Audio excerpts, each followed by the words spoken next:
오늘 우리가 함께 읽은 이 본문은 매우 유명한 그런 본문이지요.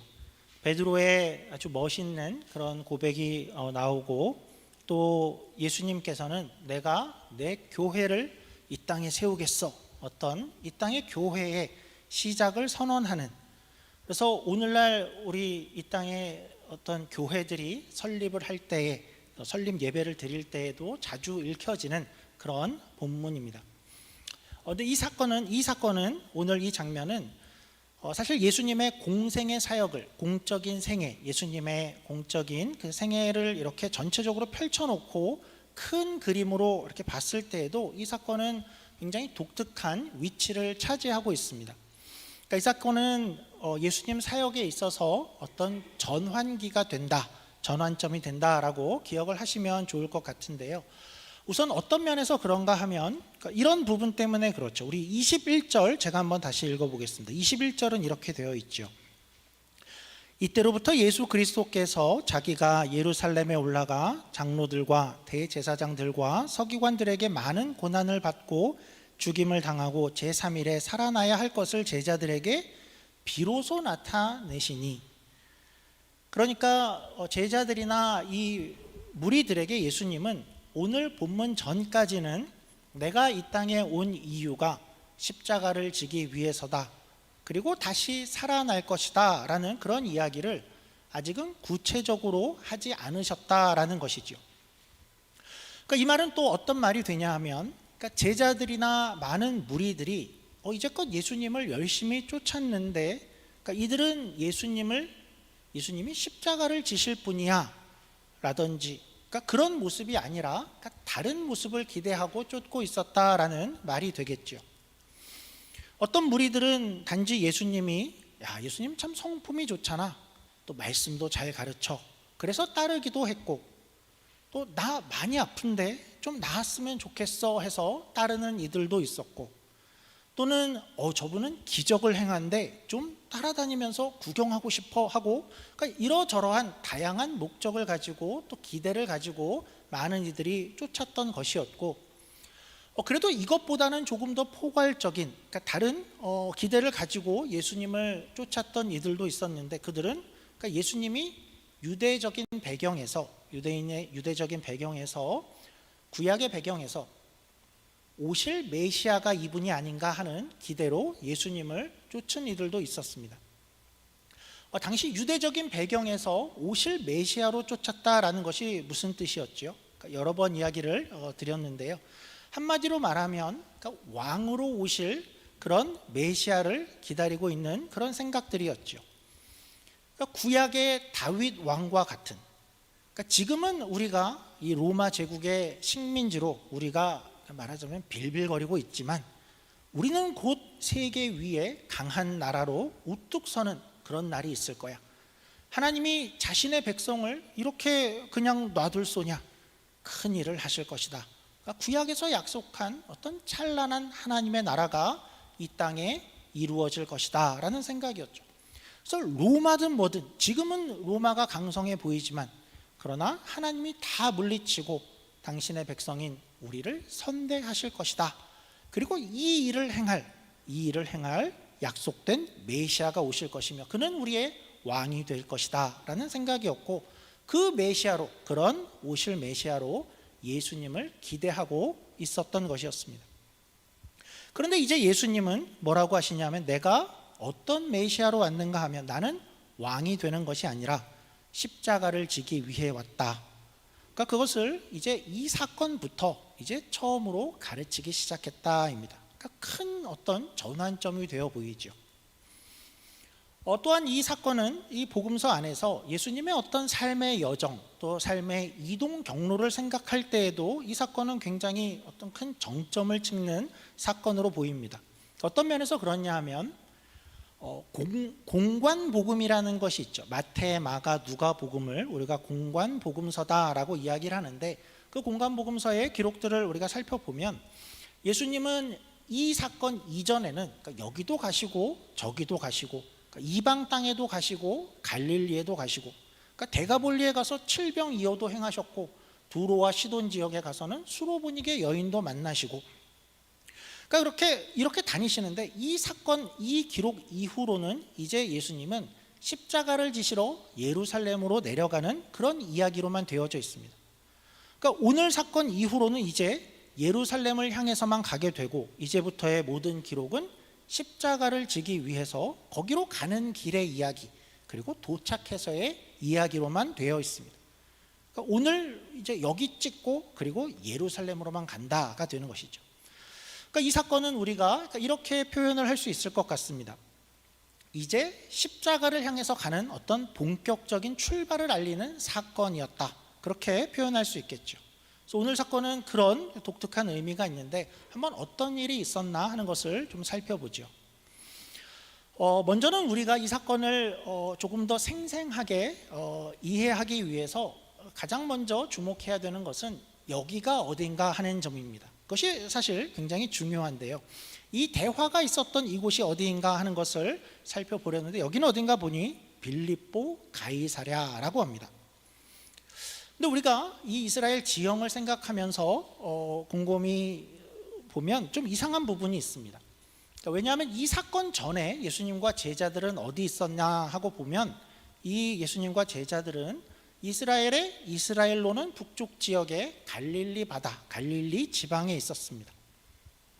그런데 이제 거기에 있다가 내가 십자가를 져야겠다라고 예루살렘으로 가야겠다라고 하면, 지형상 예루살렘은 저 남쪽에 있으니까 거기서 이렇게 밑으로 내려가야 되는데, 그러니까 빌립보 가이사랴를 들렀다 가겠다가 된 것입니다. 근데 그냥 들렀다 가겠다라고 우리가 표현하기는 좀 이상한 것이, 이 빌립보 가이사랴는 어디 위치하고 있냐 하면 예루살렘이 저 밑에 있고 갈릴리 지방이 있으면 저 더 위에 아주 북쪽으로 한 40km를 더 올라간 곳에 위치하고 있습니다. 그리고 여기서부터 그 빌립보 가이사랴까지 올라가는 그 길도 그렇게 평탄한 길이 아니었습니다. 그러니까 해발 고도를 한번 이야기해 보자 그러면, 갈릴리 지방, 갈릴리 호숫가는, 갈릴리 바다는 굉장히 지형적으로 독특한 곳이었죠. 거기는 해수면보다도 매우 낮아서 그 지역은 해수면 밑에 약 200m나 낮은 그런 지대였습니다. 그러니까 그런 지대에서 반면에 빌립보 가이사랴는 어떤 곳이냐 하면, 이스라엘이 있는 그 중동 지방에서도 가장 높은 산이라고 알려진, 우리가 알고 있는 헐몬산이 있는데, 그 산의 베이스 지역 정도 돼서 높이가 약 1000m 되는 아주 높은 곳에 위치한 곳이었습니다. 그러니까 갈릴리에서 거길 가려면 뭐 적어도 1200m나 1400m 정도로 올라가야 되는 그런 등반길이었던 것이죠. 그러니까 예수님이 뭘 한 거냐라고 우리가 한번 밴쿠버로 예를 한번 들어보면, 그러니까 이런 식 정도 되죠. 밴쿠버 다운타운쯤에 이렇게 모여 있다가, 야, 우리가 저 남쪽에 있는 리치몬드의 스티븐슨 항구에 가자라고 이야기를 하면서, 그러면 이제 내려가야 될 것 같은데 예수님이 갑자기 반대쪽으로 라이언스 게이트를 건너가는 겁니다. 그러니까 왜 이쪽으로 가시나 싶은데, 다리만 건너간 게 아니라 거기서 갑자기 그라우스 마운틴을 올라간 것과 비슷한 것이죠. 그러니까 매우 이상한 행로인 거죠. 예수님이 그날 단지 기분 전환 좀 해야겠어 하고 등산을 하신 것이 아니라면, 이렇게 갑자기 높은 지대를, 먼 지대를, 그리고 결국은 가야 할 예루살렘과 정반대인 지점을 굳이 가신 이유가 뭔가 있을 것 같은데요, 예수님이 왜 굳이 빌립보 가이사랴에 갔을까? 우리가 거기가 어떤 곳인가 하는 것을 먼저 좀 눈여겨볼 필요가 있을 것 같습니다. 우선 그 도시는 어떤 도시고 어떤 것으로 유명했냐 하면, 거기는 매우 다양한 신을 섬기는 것으로 유명한 곳이었습니다. 그러니까 적어도 14개의 신을 섬기는 신전들이 있었다라고 알려진 곳이었고, 가장 유명한 신전으로는 그리스 신화에 나오는 판신의 신전이 있던 곳이었습니다. 거기에는 아주 큰 동굴도 있는데, 그 동굴 옆에 판신을 섬기는 거대한 신전이 있는 곳이었고, 그래서 이전 이 도시의 이름이 판신을 섬긴다 그래서 파네온, 파네시아라고 불렸다고 합니다. 그러니까 도시 이름 자체가 그런 곳이었고, 여기는 이방신을 많이 섬기고 여러 신들이 있는 그런 곳이었습니다. 역사적으로는 그랬고, 근데 예수님 시대가 되니까, 이 로마 제국 시대가 되어서 이곳 이름이 이제 도시 이름이 바뀌게 되었는데 빌립보 가이사랴가 되었습니다. 이 이름은 뭘 보여주죠? 우선 가이사랴라고 합니다. 가이사랴 하면 가이사랴, 카이사랴, 케이사르, 가이사, 그러니까 시저라는 뜻이죠. 그러니까 로마 황제의 이름을 딴 단어입니다. 그러니까 로마 시대, 로마 제국 시대에는 이런 식으로 로마 황제의 이름을 붙인 그 가이사라라는 도시가 여러 곳에 있었는데요. 그러니까 이 도시들이 이런 이름을 갖게 된 이유는 한 가지였죠. 모두가 다 이 도시는 황제에게 바쳐진 도시다 해서 그런 이름을 갖게 된 것이었습니다. 그리고 오늘 여기는 헤롯 빌립이 가이사라에게 바쳤다. 그래서 빌립보 가이사라가 된 것이죠. 근데 중요한 것은 뭐냐 하면 그러니까 아무 도시나 가이사라가 될 수는 없습니다. 아무 도시나 가이사라라는 이름을 붙일 수 없고 또 황제에게 드려질 수 있는 것이 아니었죠. 그 도시는 반드시 규모면이나 어떤 시설면이나 어떤 위용에 걸맞는 그런 멋있는 도시여야 됐죠. 그러니까 그냥 시골에 있는 작은 도시에 붙이면 로마 황제의 오히려 해가 되고 모독이 되기 때문에 그럴 수가 없었죠. 그래서 여기도 멋지게 공사를 새로 하고 규모 있는 신식의 화려한 도시를 만들어 놨고 로마식의 도시를 만들고 그리고 거기에 아주 큰 황제의 신전을 갖다 두었습니다. 그러니까 거기는 로마 황제가 더욱더 신성화된 그런 도시가 된 것이죠. 그러니까 오늘 도착한 곳이 어디냐 한마디로 이야기하면 여기는 정말 오래전부터 다양한 이방신들이 섬겨지던 곳이고 특별히 그리스 그 헬라 문화에 아주 유명한 판신의 큰 신전이 있었고 또 거기다가 로마 황제의 신전이 있는 도시는 크고 화려한 그런 곳이었다입니다. 근데 예수님은 오늘 이제 십자가를 지시기 위해 바로 그냥 아래로 갔으면 그래도 되었을 것 같은데 굳이 북쪽으로 등반을 하면서 여기에 오셨다인 것입니다. 왜 오셨을까? 그럼 거기까지 가서 예수님이 뭘 했나 하는 것을 보면 알겠죠. 우리가 살펴보니까 예수님은 굳이 거기까지 가서 내가 누구냐라고 묻고 이제 베드로의 고백을 받게 되는 것입니다. 거기는 어디라 그랬죠? 많은 이방신들과 로마 황제를 섬기고 가장 세속적이고 가장 화려한 그 세상 한복판에서 예수님이 이 고백을 받은 것이죠. 그 고백을 한번 보죠. 마태복음 16장 16절입니다. 시몬 베드로가 대답하여 이르되 주는 그리스도시요 살아계신 하나님의 아들이시니라. 그러니까 예수님은 아마도 이제 십자가로 나가기 전에 이런 고백을 듣고 싶었던 것 같습니다. 생각해보면 우리 개개인에게도 이제 진짜 신앙의 출발, 그것은 여기 이 고백에 있는 것 같습니다. 어떤 이들은 저는 교회에 나가요. 예수님은 좋은 분이라고 생각을 합니다. 교회 가면 가르침도 좋은 것 같아요. 안 듣는 것보다 인생에 도움이 되는 것 같아요. 다른 성도님들도 사람들도 좋은 것 같아요. 저는 그래서 여기 나오고 있고 그래서 오래 나왔습니다. 그럴 수 있죠. 그러나 그에게 있어서 어떤 인생의 진정한 전환점이 되는 때에는 이제 온전히 우리가 십자가로 나아갈 때에는 우리 주님은 이런 고백을 듣고 싶어 하실 것 같습니다. 주는 그리스도시요 살아계신 하나님의 아들입니다 하지요. 또한 이 고백은 이렇게 예수님께서 우리에게 요구하시는 것 같습니다. 이 고백은 어디에서나 행해져야 되는 그런 고백이죠. 바로 세상 한복판에서도 드려져야 되는 그런 고백인 것입니다. 다른 표현으로는 이 고백이 필요한 곳이 단지 예배당만은 아닐 것이다 라는 뜻이죠. 돌아보니까 예수님은 이 고백을 어디서 들으셨나 보니까 어떤 예루살렘 성전이나 갈릴리의 그들의 익숙한 회당이나 아니면 그들끼리 모여서 기도회를 하고 있는 중에 하도록 하지 않으셨죠.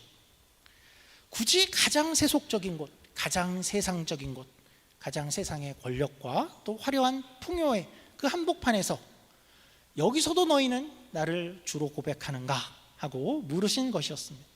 그래서 빌립보 가이사랴에 가신 것이죠. 우리는 어떨까요? 우리는 솔직히 말하면 교회에 오면 교회에서는 예배 중에는 우리끼리 기도할 때는 주님은 살아계신 하나님이십니다. 주님밖에 없습니다. 그렇게 고백을 하곤 하죠. 근데 오늘 우리에게 묻는 것은 이 화려한 세상과 또 거대한 세상, 또 부유하고 풍요로운 그 세상의 한복판에 서서도 우리는 그럴 수 있을까? 우리를 좀 돌아보게 하죠. 그곳에 나가면 어떤 때는 기독교라는 것이 참 힘이 없어 보이기도 하고 기독교가 과연 힘을 가질 것인가 하는 그런 의구심이 들기도 하고 기독교가 과연 우리의 인생살이에 과연 정말 관련이 있을까? 세상을 살 때도 기독교는 과연 적실한가? 다른 모든 이들은 또 물질과 번영과 다른 것을 쫓아 달려가고 있는데 그런데 나는 직장에 갔을 때나 또 학교에서나 내 통장 앞에서나 다른 사람의 과의 관계 속에서도 나는 하나님의 사람이다, 하나님을 믿는 사람입니다, 주님밖에 없다라는 고백하는 삶을 살고 있는가 하죠.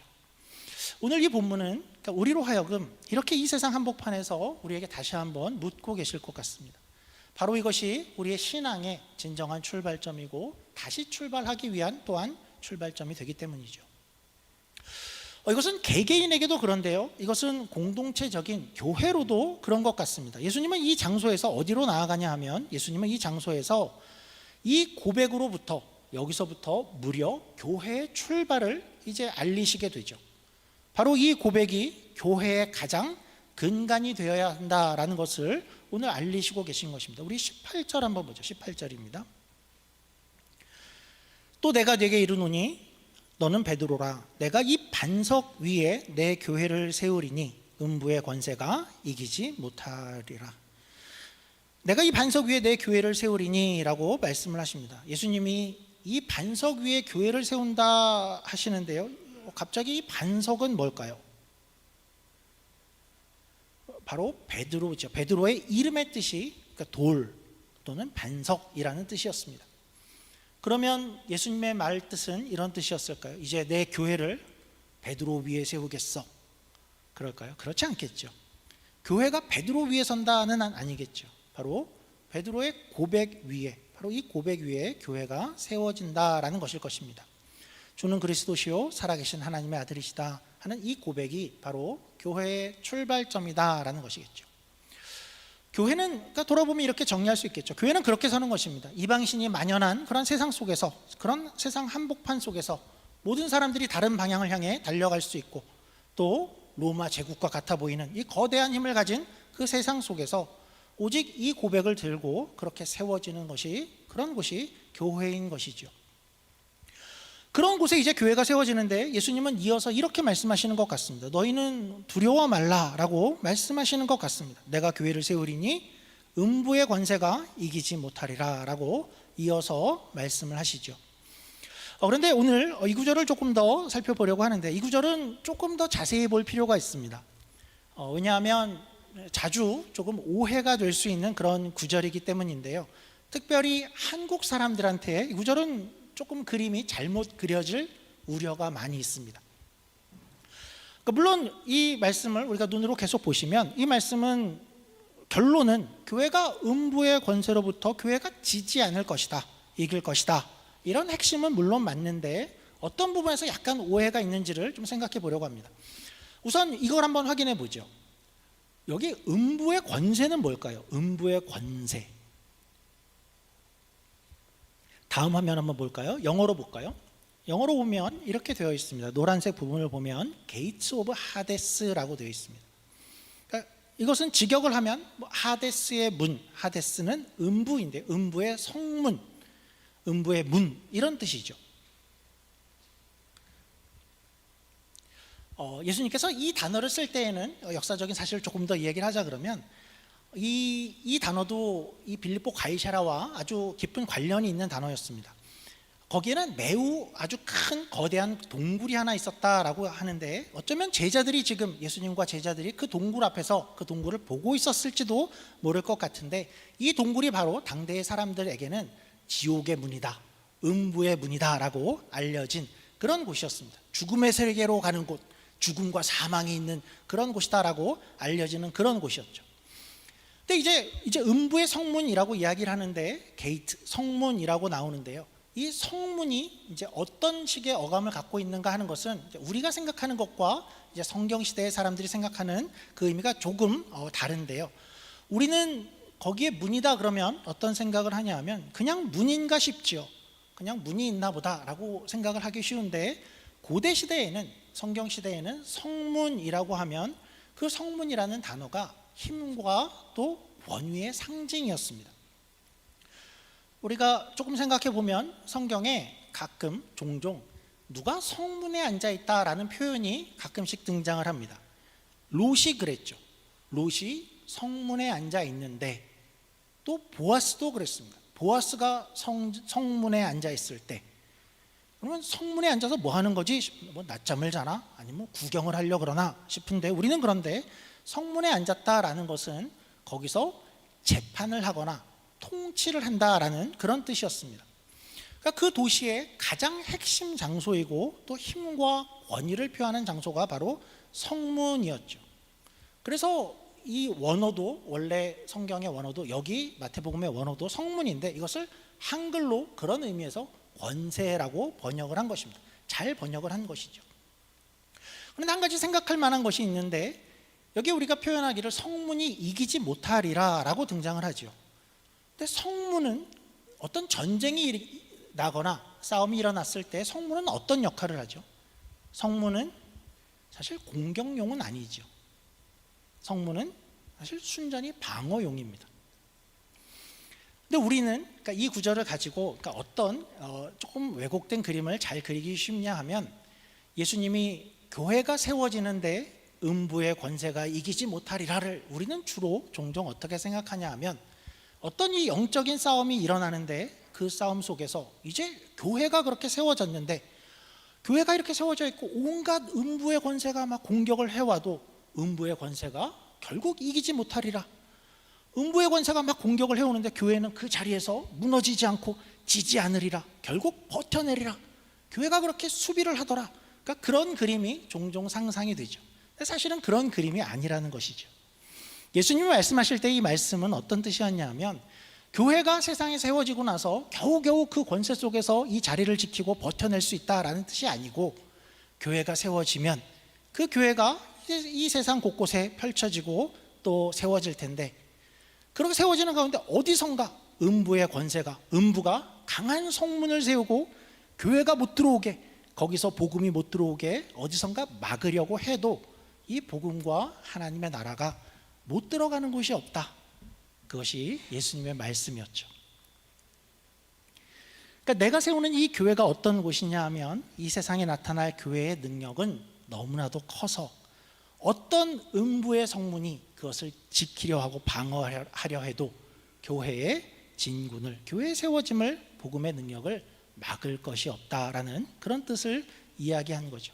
어떤 사단이 만약에 배수진을 치고 복음을 막으려 해도, 뭐 죽음의 무슨 악의 방어선을 만들다 해도 모든 것이 교회 앞에서 결국은 무력하게 무너질 것이다. 그 약속을 이렇게 해주신 것이죠. 좀 다르지요? 교회를 세울 거야, 교회는 온갖 공격에도 결국은 그 자리를 지키고 살아남을 거야 가 아니고, 예수님은 교회가 세워질 때 어떤 음부의 세력도 버티지 못하고 무너질 것이라는 어떤 승리의 약속이었던 것입니다. 계시록 1장 18절도 가보죠. 계시록 1장 18절입니다. 곧 살아있는 자라 내가 전에 죽었었노라. 볼지어다 이제 세세토록 살아있어 사망과 음부의 열쇠를 가졌노니. 사망과 음부의 열쇠를 가졌다라고 표현합니다. 그러니까 사망과 음부가 문을 걸어 잠그고, 이를테면 예수님도 여기 못 들어와, 그렇게 방어하고 막아내려고 한다 해도 그럴 일이 없다라는 표현을 하는 거죠. 야, 나 문 열고 들어간다, 그런 뜻이죠. 아무리 사망과 음부가 버티려 해도 버틸 수가 없다입니다. 그 어디에도 복음이 미치지 못하는 곳이 없고, 그 능력이 막히거나 제한을 받는 그런 곳이 없는 큰 능력이 있다의 표현인 것이죠. 그래서 계속되는 마태복음의 구절도 이렇게 연결돼서 이어지는 것입니다. 우리 19절 보죠. 19절입니다. 내가 천국 열쇠를 네게 주리니 내가 땅에서 무엇이든지 매면 하늘에서도 매일 것이요 내가 땅에서 무엇이든지 풀면 하늘에서도 풀리리라 하시고. 그러니까 교회에게 그런 천국 열쇠를 주셨다라는 거죠. 이제 교회를 막을 세력이 없다라는 표현입니다. 이런 복을 주셨다라는 뜻이죠. 그렇다고 해서 이 구절이 이런 것은 아닙니다. 교회가 세상 앞에서, 세상 안에서 어떤 물리적인 권력을 가지고 힘을 가져라, 그런 힘을 주겠다라는 뜻은 아니죠. 영적인 생명의 복음에 힘을 가졌다, 그것에 관한 것이고, 또 이 말이 이렇게 오해돼서도 안 되겠죠. 또 이 말이 어떤 교회가 하늘보다 크다라는 것을 뜻하는 것은 아니죠. 교회가 하는 대로 하늘이 다 따라 할 거야, 교회가 더 커, 그러니까 그런 뜻은 아니죠. 이 뜻은 하늘에 메고 푸는 모든 일을 이제 이 땅의 교회에 맡길 정도로 하나님이 교회를 대우하시겠다라는 그런 뜻이 되는 것입니다. 그래서 교회는 참 복된 곳입니다. 여기는 생명이 있고 그 어떠한 사망의 권세, 또 음부의 권세가 버티지 못하는 그런 참된 능력이 있는 곳이 되는 거죠. 우리가 살아가는 이 세상을, 우리가 교회 밖을 나가서 세상을 살아보면 세상은 참 로마 제국같이 참 거대한 힘과 우리가 대항할 수 없는 그런 세상과 같이 보이지만, 그러나 교회는 우리가 주는 그리스도시요 살아계신 하나님의 아들이라는 이 고백을 들고 나아가면 단지 교회에서만 아니라 우리가 어디를 가든 출근길에서나 학교에서나 병원에서나 직장에서나 우리는 하나님의 생명을 나누고 그것을 하나님의 복을 나누는 그런 존재로 살게 될 것이다 라는 것이죠. 우리에게 오직 천국 열쇠를 맡긴 것이고, 우리는 우리를 수비하며 지키기만 하는 것이 아니라 어딜 드러나도 하나님께서 그 복을 펼치시기를 약속을 하신 곳이 바로 교회인 것입니다. 말씀을 마무리하도록 하겠습니다. 이런 복을 우리가 좀 기억하면 좋을 것 같습니다. 빌립보 가이사랴에서 그런 고백을 했을 때 내가 이 교회를 세우고 어떤 음부의 권세도 이기지 못하리라 말씀하셨을 때에는 현대의 우리들에게도 동일하게 말씀하시는 것일 것입니다. 교회가 가진 것이 우리의 모습이 작아 보일 수 있지만, 그러나 하나님의 복을 가진 것, 또 하나님의 생명을 능력을 가진 것은 이 땅 가운데에서 그 복을 전하고 또 진전하는 데에 막을 것이 없는 그런 진정한 생명의 복을 주셨다라는 것을 우리가 다시 한번 기억했으면 좋겠고, 우리가 크리스찬으로 살아가는 모든 순간 속에서 또 이런 면에서 당당하고 또 감사함을, 그 복을 누리며 살아가는 저와 여러분이 되기를 주님의 이름으로 축원합니다. 기도하겠습니다. 하나님 감사합니다. 오늘 우리가 살아가는 세상은 어쩌면 빌립보 가이사랴와 매우 비슷합니다.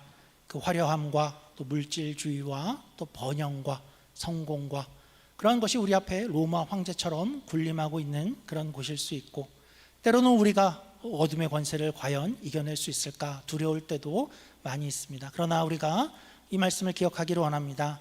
예수님께서 십자가와 부활을 통해서 이미 사망과 음부의 문을 깨트리셨다라는 것을 기억하고, 또 그로 인해서 우리로 하여금 교회로 부르시며 교회에 큰 복을 허락하셨다라는 것을 잊지 않도록 하여 주시옵소서. 우리만이 천국 열쇠를 갖게 하시고 또 생명의 복을 나누는 그런 특권을 허락하셨사오니 하나님께 감사함으로 이 생을 살아가는 우리 모두가 되게 하여 주시옵소서. 감사하며 예수님의 이름으로 기도드립니다. 아멘.